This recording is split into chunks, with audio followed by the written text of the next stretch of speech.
Mangwanani akanaka vana vaMwari, toda kutenda sangano mukati mezuva resabata ranhasi nekutenderwa kuti tisangane zvekare nemweya zviri pamwe chete.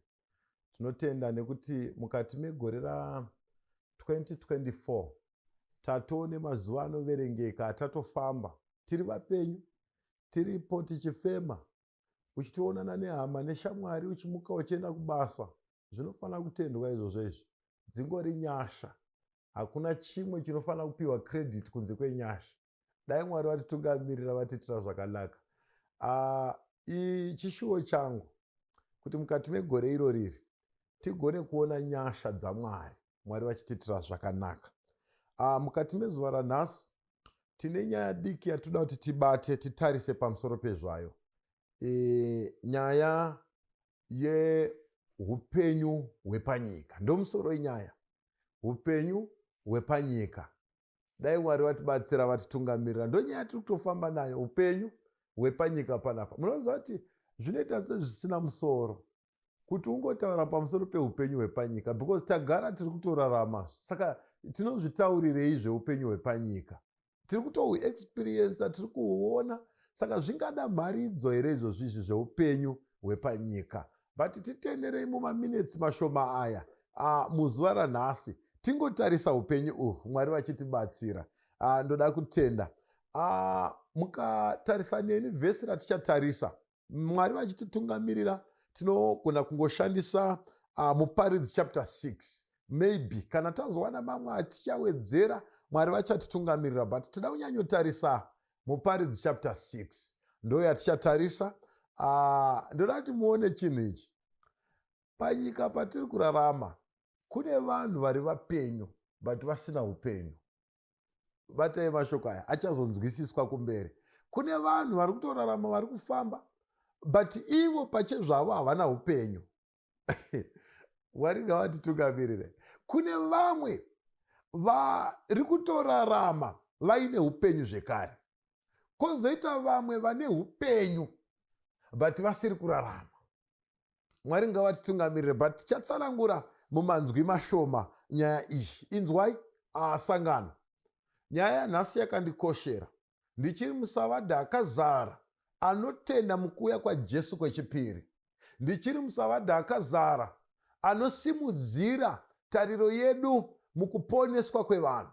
Ndichiri musavadha akazara anotsanangura chimiro nekawiro kachaitwa naJesu. Takamirira nhasi tiite zvese zvekumirira tichimutarisira, but nhasi ndoda kuti ndimbotarisa rimwe saidhi rekumirira kwedu Jesu kuuya kwaachaita. Saka toda kuti titarise nyaya iyoyo takatsamirana nevhesi riri pana muparidzi chapter 6. Maybe tichaverenga maviri matatu kana 4 pana muparidzi chapter 6. Mukaverenga musoro wenyaya uripo pana muparidzi chapter 6 unoti mufaro unobva papfuma yenyika hauna kukwana. Mufaro unobva papfuma yenyika hauna kukwana. Patoita nyaya kana tatoverenga vhesi irorero. Mufaro unobva papfuma yenyika hauna kukwana. Ngatitsinzinei tinamati. Mwari ndokutendai. Pane zvamunoda kujekesa pamberi pesangano renyu. Musatendera kuti nyaya yanhasi ipere imi Mwari musina kuzvijekesa. Zvakawanda Mwari zvatinotarisira mukati menyika ino, asi chikuru pane zvose kudzoka kwenyu. Ko Mwari takamirira kudzoka kwenyu tinofanira kurarama sei? Chitibatsirai patiri kutarisa musoro uyu wekuti upenyu hwepanyika. Mbiri ngaidzokere kwamuri nekukudzwa kuve kwenyu. Ndosaka takunamatai nekusingaperi. Amen. Mufaro unobva papfuma yenyika hauna kukwana. Ndoda kuti titarise chinhu ichi vana vaMwari. Bhaibheri parataura izvi riri kuedza kuburitsa kukosha kwemufaro unobva kudenga. Riri kuedza kuburitsa kukosha kwemufaro unobva muna Mwari. Maybe nditenderei ndingokupai a brief background yebhuku ramuparidzi. Bhuku ramuparidzi riri kunyorwa nemuchinda anonzi Solomoni. I believe tese kana kuti vazhinji tinoziva muchinda uyu anonzi Solomoni. Solomoni Kana muchirangarira, muchinda ari kubva kubackground isinganakidze kunzwa nezvayo ndiye ari kubuda mushure mekunge mwana waBhatshebha naDhavhidhi ashayika. Nyaya inoshungurudza Dhavhidhi iya yekusvika pakuti akagara, vanhu vakauya vachinetsana naye mwana achiri mupenyu achirwara. Vakati, mambo, madini mangodya zvenyu mwana achiri mupenyu? Dhavhidhi anozoti mwana ashayika, ndo paanodzoka ndokuzvigeza, ndokuzvichenesa, ndokutora chikafu ndokudya. Vanhu vakanetseka vakati, bati mambo, munopengeremi? Handizvo here kuti maifanira imimi kuti mwana achirwara modya zvenyu, nawo mwana afa hamusi kurwadziwa nei? Dhavhidhi akataura akati, aiwazvo, nyaya hombe ndeyekuti mwana achiri mupenyu kapane zvaigona kuchinja, but nawo mwana afa hapasisina chandinochinja. Ndo nyaya inotaurwa iyi. Saka panofa mwana uyu, Dhavhidhi anodzokera futi kuna Bhatshebha waanga atora kuti achiva mudzimai wake. Ndo paanoti vaita zvavanoita, vanoburitsa mwana anonzi Solomoni. Saka Solomoni ari kubuda ari mwana waDhavhidhi naBhatshebha. Bhatshebha aiva mudzimai waUria. Inzwai, Uria tinoziva nyaya yakati kwenda kwairi. But ndoda kuti mutarise chinhu ichi pamusoro pevana vanokurira mubackground yakadaro. Solomoni, kumunzwisisa kwandinoita nezvese zvinozoitika mukati meupenyu hwake, ndinoona a broken soul, munhu ane mweya wakaputsika, ari kuti paari kurarama achitanga kukura, vamwe vana vese vari kuti uyu nyaya yake yakamira yakadai. Hakuna anga asingazivi pamusoro peupenyu hwaSolomoni. Saka ndiri kuona kakuriro kake achiri munhu anoshoreka, ari munhu wekuti muchimutarisa zvaingonzi vakomana Dhavhidhi ngaasadaro. But Solomoni anozosvika panguva yekuti Mwari vanomukomborera. Solomoni anozova mambo waIsraeri. Ava mambo waIsraeri. Solomoni tinorangarira dzimwe nyaya dzinoitika mukati meupenyu hwake, but hombe yacho ndeyekuti nyangwe ararama zvese zvaakararama, but Mwari vanomukomborera. Ndokusvika pakutomupa mukana wekuti anzi, sarudza chese chaunoda kuti ndikuitire. Solomoni aigona kusarudza zvakawanda, but anoti Mwari, pamusoro pezvese zvamungaitaka, the only thing I'm asking for, ingondipaiwa uchenjeri. Ndo chinhu chinokumbirwa naSolomoni. Mwari, pamusoro pezvinhu zvese zvamungandiitira, ndokumbira mundipe uchenjeri. Saka tinoona Solomoni achipiwa uchenjeri mukuzara kwawo. Apiwa uchenjeri, Solomoni Mwari vanomuwedzera nepfuma. Anopiwa chese chaaida. Hakuna iye achinyora, anoti hapana chaidikanwa nemwoyo wangu chandakashaya. Ndiye ari kunyora bhuku ramuparidzi. Hakuna. Ndakupai background yake kwaari kubva. Ari kubva kumhuri yekuti yakatombotsamwirwa naMwari. Mwari vakatosvika pakuuraya mumwe, uchiudzwa nhoroondo kuti mukoma wakoyo akatofa, ende akafa nekutsamwa kwaMwari. But ndo maari kukurira, asi Mwari vanosvika pakumuropafadza. Inzwa mudikani, hazvinei nekwawakakurira. You can be a Solomon of today, iwewe unogona kuti waSolomoni wanhasi. Akararama kusvikira kwaaida, hakuna chaipangwa kana kuti chaitsvagwa nemwoyo wake chaakashaya. Solomoni anosvika pakuwana maresources ekuti aunganidze nhamba yemadzimai aaida. Vanotaura nevanonyora Bhaibheri vanonyora kuti akava nemadzimai emumba aikwana 700, ndokuva nemaconcubines aikwana 300. Ndo vakaverengwa. Handingataure nhamba yevana. Solomoni akava nezvese.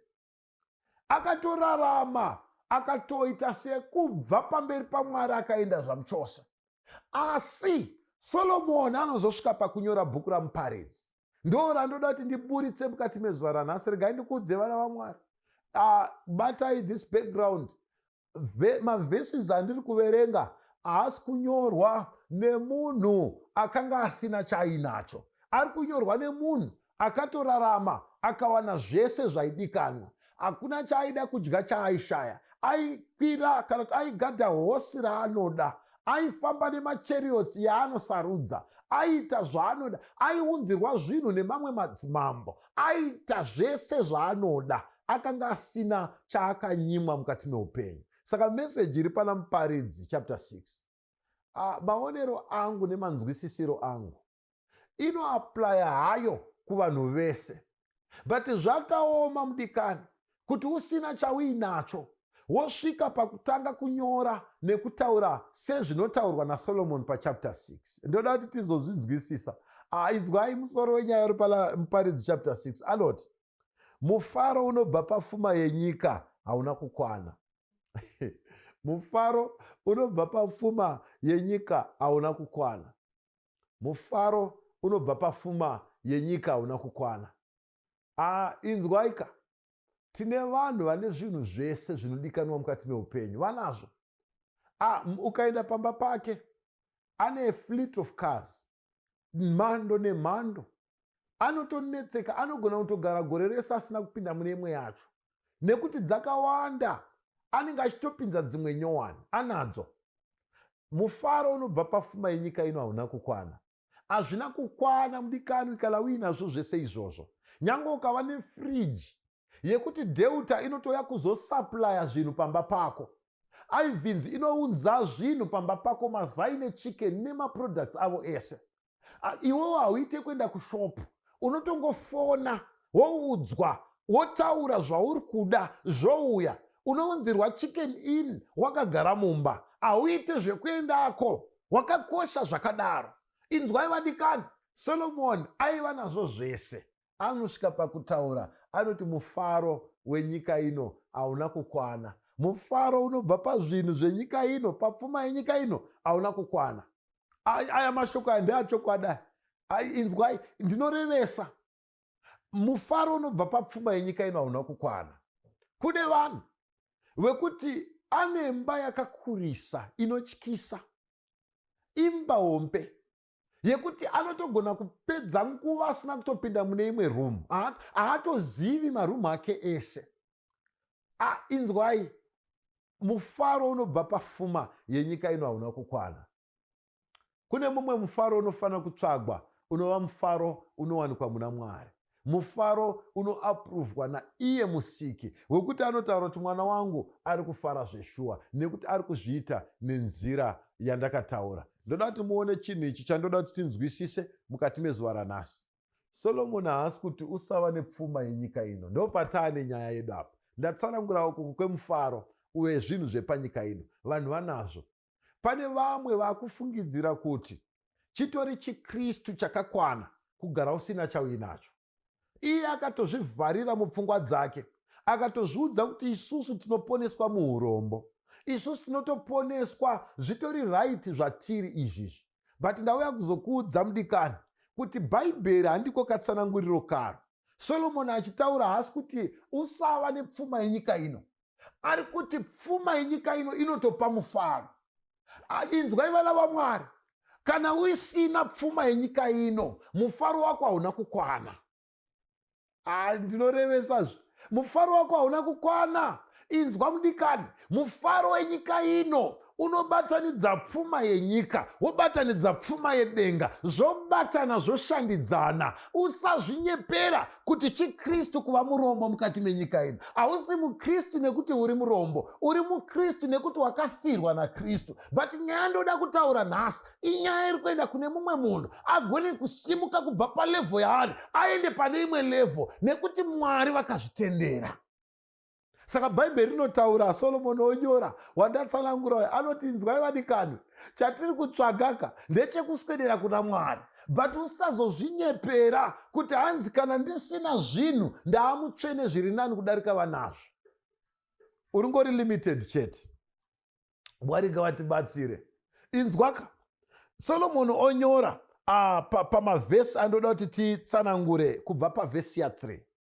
Anonyora achiti, kana munhu akabereka vana vane 100, 100, kana munhu akabereka vana 100, akararama makore mazhinji, munhu uyu abereka vana 100, obva ava nemakore mazhinji, otorarama maybe paupenyu hwanhasi, wosvika hako kuma-90 years, 100s, worarama mazuva mazhinji. Chapter 6 verse 3 ndio yandiri kuverenga. Kana munhu akabereka vana vane 100, akararama makore mazhinji, mazuva emakore ake akava mazhinji zvakadaro, adzokorodza ari kuti watorarama kusvikira pekuti wagutsikana kuti vakomana ndararama panapa, makore ako mazhinji. Zvikanzi nevhesi ya3 izvi, asi mweya wake usingagutswi nezvakanaka, uyezve akasavigwa zvakanaka, ndinoti mwana wakaberekwa nguva isati yasvika anopfuura iye. Mwari ngavatibatsire. This is a strong message iri kunzwa kwatiri. Kana wakabereka vana vakawanda, woita pfuma yakawanda, zvese zvakawanda zviripo, zvobva zvanzi, asi wobva watadza kugutswa nezvinhu zvepanyika ino. Number 1. Number 2, wobva watadza kuvigwa zvakanaka, a decent burial. Tiri kutotaura kuvigwa muguva chaiko zvakanaka. Arega ndikuudze, bhaibheri riri kutoti mwana akazvarwa nguva isati yakwana ari nani kudarika iwe. Muchishona mwana akazvarwa nguva isati yakwana, chishona chinomuti gava mwedzi, ndoshona yedu. Saka neimwe nzira, chirungu chinenge chichiti premature. Neimwe nzira, zviri kunzi munhu ari kurarama upenyu uyu asiri kufara panyika yanhasi, nekafariro kanoapuruvhwa naMwari, aine zvinhu zvinowanikwa panyika ino, achikwanisa kuita zvese zvaanofanira kuita kuti anzi ari kufara. Munhu uyu akadaro kudai kuti haana kurarama upenyu uyu, onosvika futi pakuvigwa nenzira yekuita sekunge ari kuraswa. Inzwai, bhaibheri riri kuti munhu iyeye anotokundwa nemwana akazvarwa nguva isati yakwana. Mwari ngavatibatsire.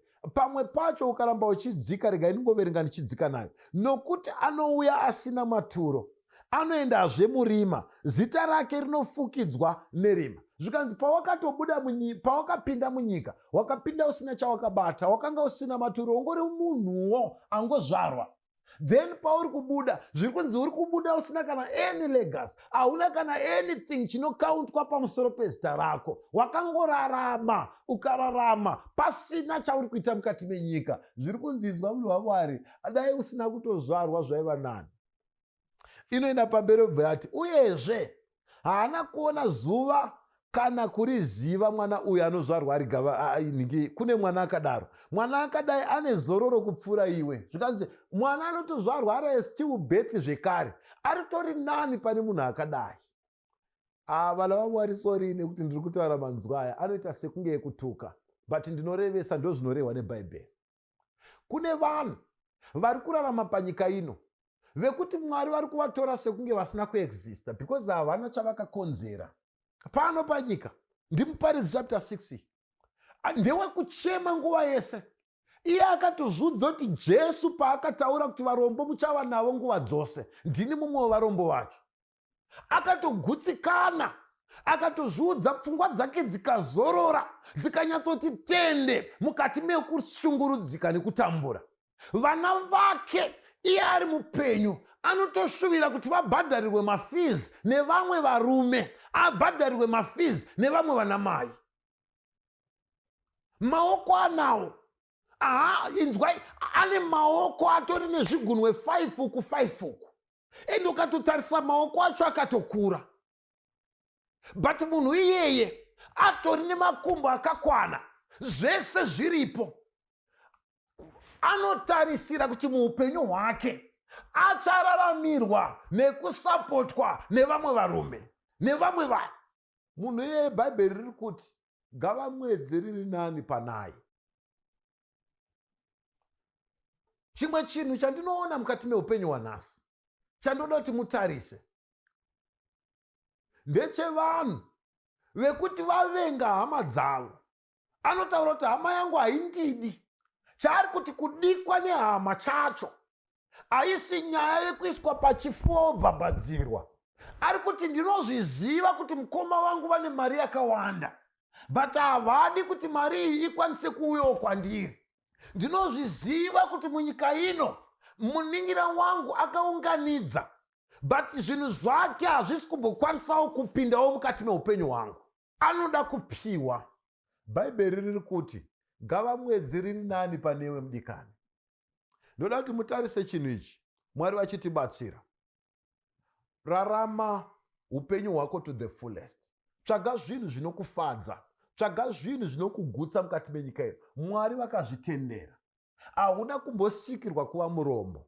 Une simba iwe, une nguva, une pfungwa, une zvese. Ko sei wasvika panguva yekusvika pakuzorora zvakadaro usinawo chaunokonzeresa panyika ino? Hauna vaunosapota iwe ndiwo unoda kusapotwa. Vana vako vanotoendeswa kuchikoro nebhimu uri mupenyu. Unotorarama vana vachidzingwa kuzvikoro iwe uri mupenyu. Vana vanotoshaya mabhuku ekunyorera. Vana vanotopanga zvinonaka pamba. Iwewe uripo uri murume, uri mudzimai, uri mai vakakwana vane pfungwa dzese. Rega ndikuudze mudikani, usagumirwa neupenyu kusvika ipapo. Tinogara tichichema nechimiro chenyika. Ko vamwe vari kuzvigona sei? Havasi vese vari kurarama nenzira dzisiridzo. Kune vanhu vari kutorarama vachitoita zvinhu zvinobatika. Nekuda kwei? Akaziva kuti ndiri munhu ari panyika. Ndinodawo zvinhu zvakanaka. Ndinodawo zvinhu zvinofadza.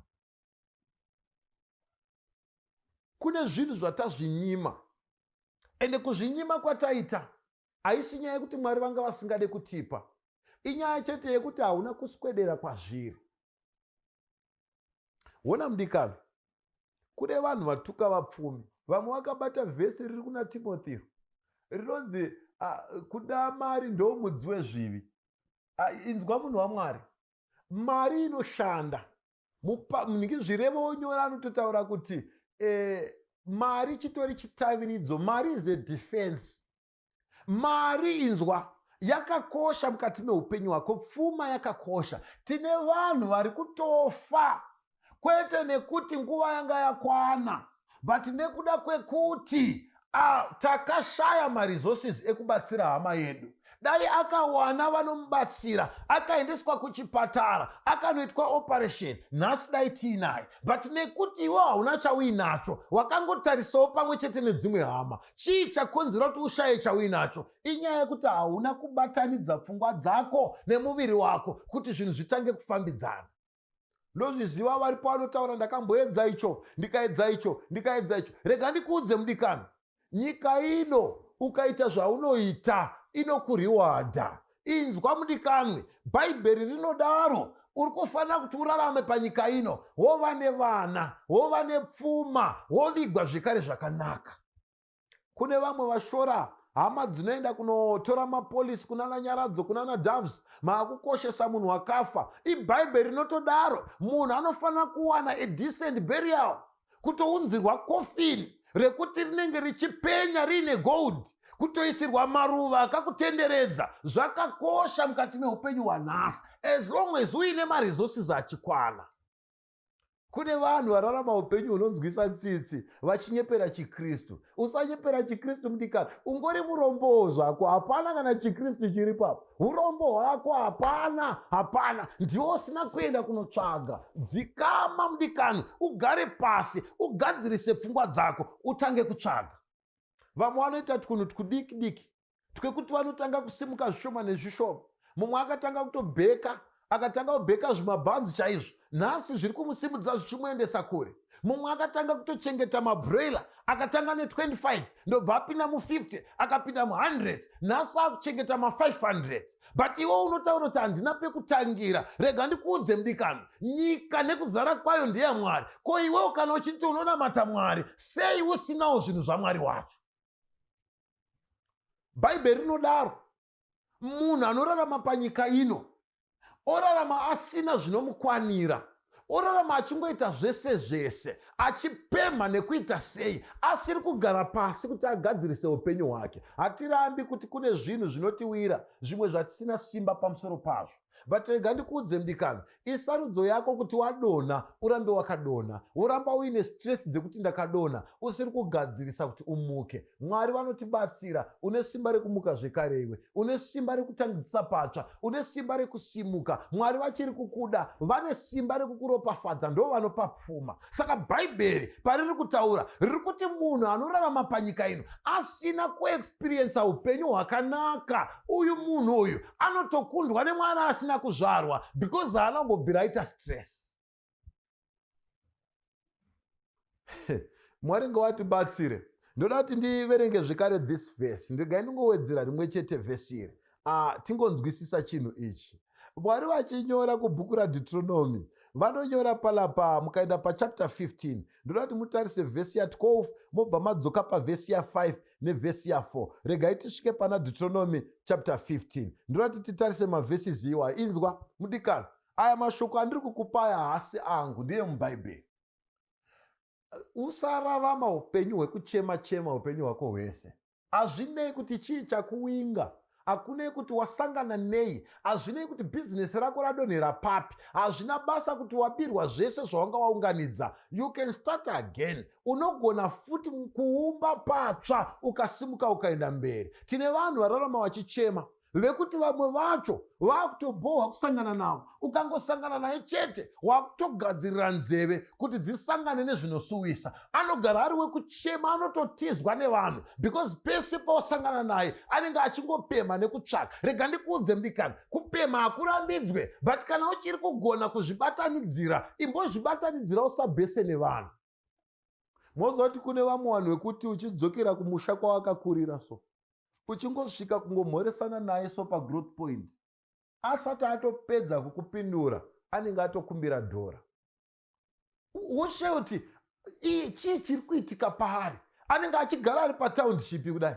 Vamwe vacho vaafektwa nenyaya dzemadrugs idzi, haachagone kuzvishandira, muviri waparara. Rega ndikuudze mudikani, bhaibheri riri kuti wararama upenyu husina purpose, a purposeless life.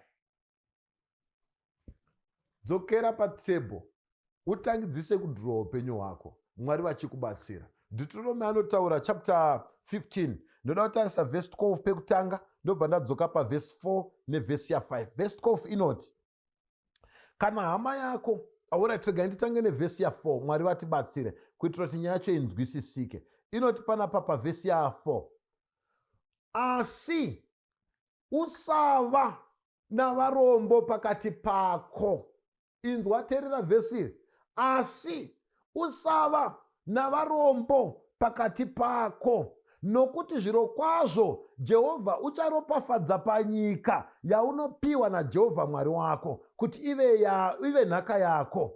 Kana uchingoshingirira koga kuteerera inzwi raJehovha Mwari wako, kuti uchenjere kuita mirayiro yake yose wandinokurayira nhasi, nekuti Mwari wako uchakuropafadza sezvaakakupikira. Iwe uchapa dzimwe ndudzi chikwereti, asi iwe usatora chikwereti. Iwe uchabata ndudzi zhinji, asi idzo hadzingakubati. Iwe varombo nevaranda ndiwo uchavabatsira. Bhaibheri rinototi pavhesi ya4 Deuteronomy chapter 15, usava nevarombo pakati pako. Urombo hune malevels akasiyana. Kune mumwe, hatisi kuti inzwa mudikano iva nenyika yese. Tiringotaura kuti usava murombo, iva nemabasics pamba pako. Kana zvawedzera ivawo nezvinokunakidza, kwete kugumira pamabasics. Pamba pekuti unokumbira nemechisi mukore uno, pamba pekuti unokumbira nesauti ye50 cents mukore uno, pamba pekuti mudikano unokumbira mango chaiyo chaiyo.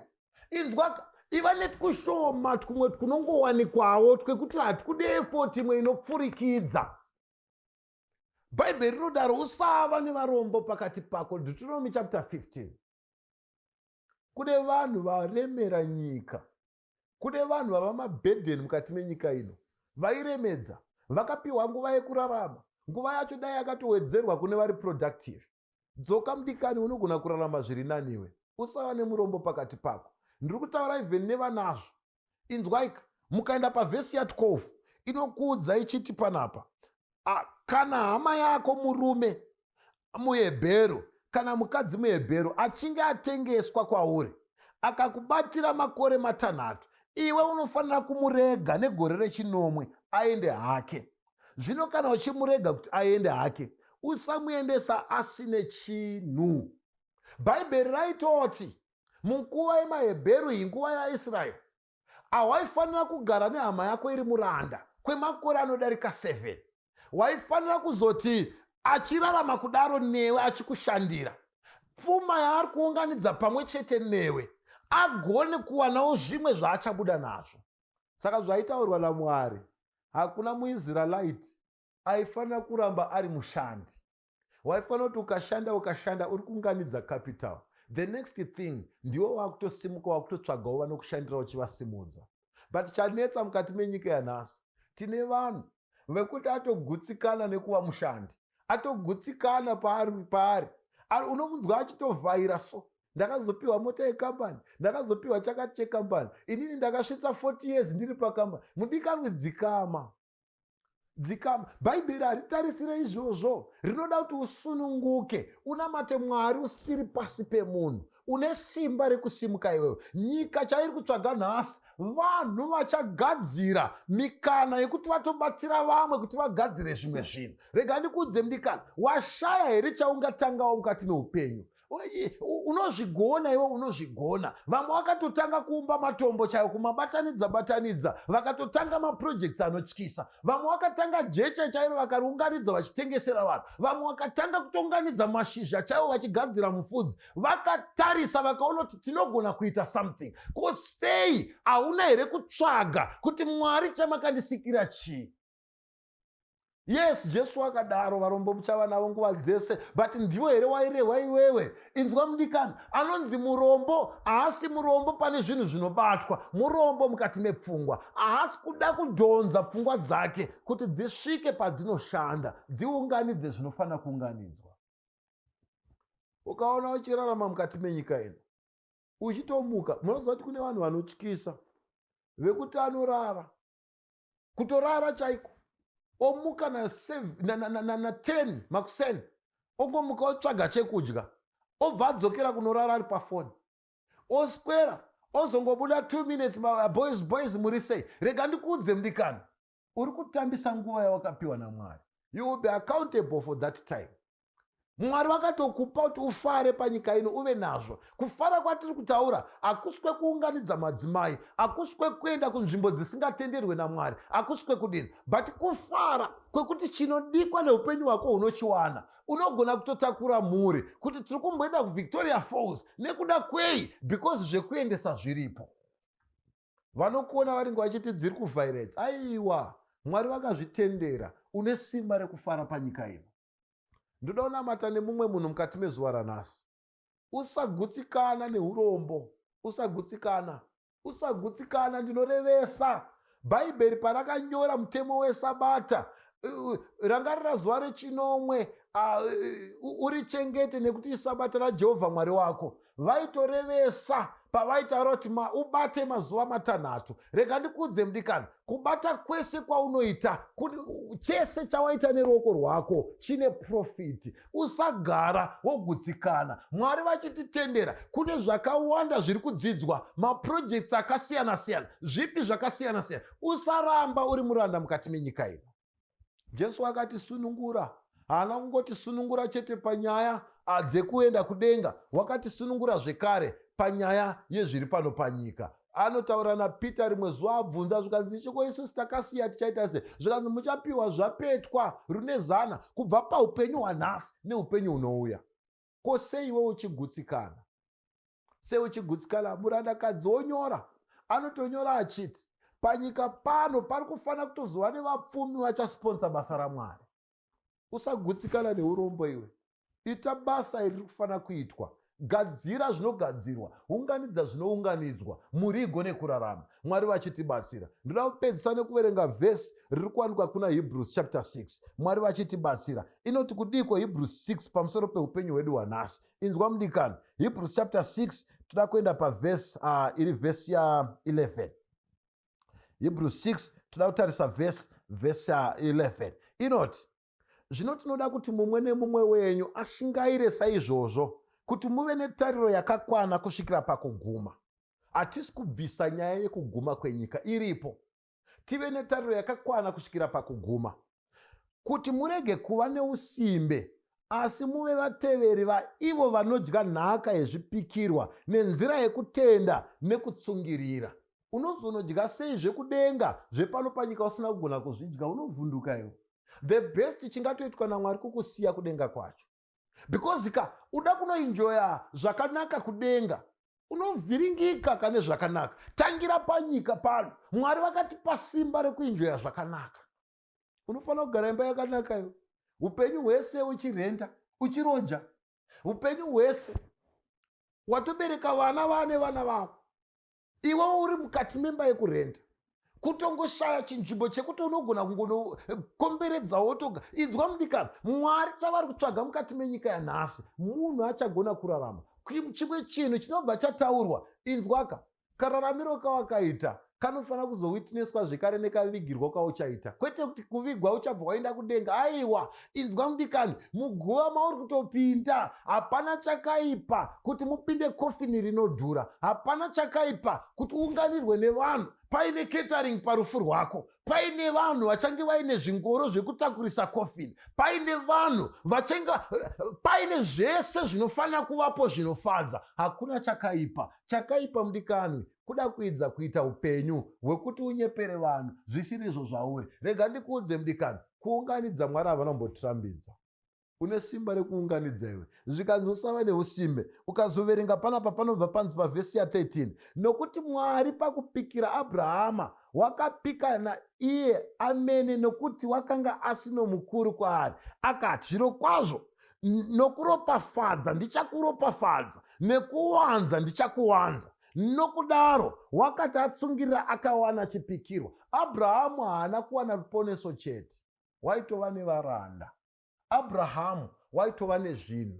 Ndoda kukunamatira mudikana, dzosa pfungwa dzako, imbobvisa mastress ekufunga kutambura kwawakakura uchiita.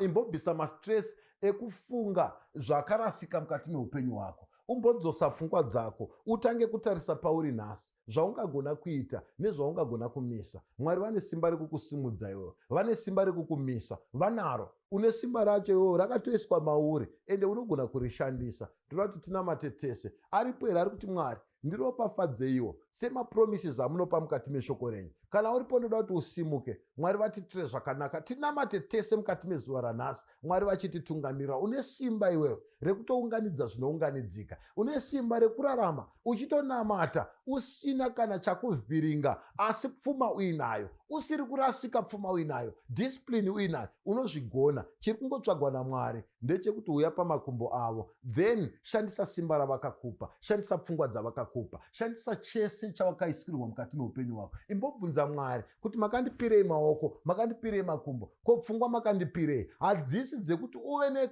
munozoti kune vanhu vatone matactics, vane strategy, vakugona kuumba manzwi kuti vagone kukumbira, zvekuti wega sochimunzwa soka unotoona kuti zveshuwa pane nidhi yekuti ndimubatsire. Aiwa mudikanwe, usadevelopa chipo chakapusa kudaro. Hachisi chaMwari ichi, hachisi chaMwari, hachisi chaMwari. Ndoda kuti tinamate Mwari vatibatsire. Ngatitsinzirei tinamate. Baba vedu, nyika ine kuzara kwayo ndeyenyu. Mune simba imi rekutipa pfuma iyi. Togorambira zvekare patsoka dzenyu, tisingarasiki tichiramba tiinazvo. Tichirarama Mwari tichienda nzvimbo dzatinoda kushanyira. Chechi tichidzisapota, tichitovaka, tichitoisa mabhenches akanaka, tichitogadzira zvese zvinofanira kugadzirwa. Ministry tichiisapota. Vana vedu vachienda kuzvikoro zvavanofanira kuenda, vachidya zvavanofanira kudya. Mune simba rekutiitira izvozvo Mwari. Musatitendera kurarama upenyu hunonzwisa tsitsi panyika ino. Tibatsirei Mwari wamasimba, nokutendai nekuti matondinzwa. Chivai nesu kubva zvino zvichienda mberi. Simudzaiwo Mwari vanoda kusimudzwa, vasvitsewo palevho yavanofanira kusvika. Upenyu hwanhasi hwamakatipa, itai Mwari kuti tihurarame tisinganzwise tsitsi. Isu Mwari tigokumiririrai panyika ino nesimba ramuchatipa imimi. Ndinotenda nokuti matotinzwa. Ndosaka ndakunamatai mukati mengu. Tine ukama matine kufara kutsamira mumaoko ake chikomborero runyararo kutsamira mumaoko ake kutsamira mumaoko ake a Jesu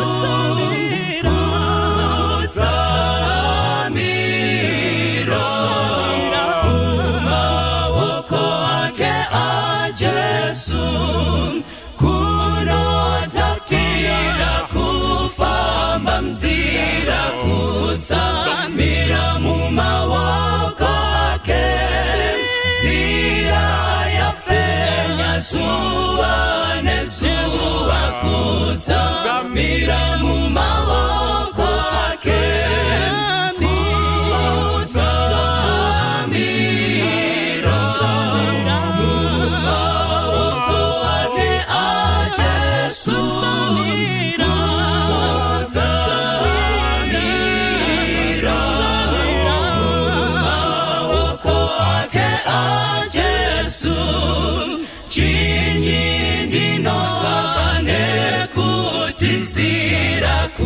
kutsamira mumaoko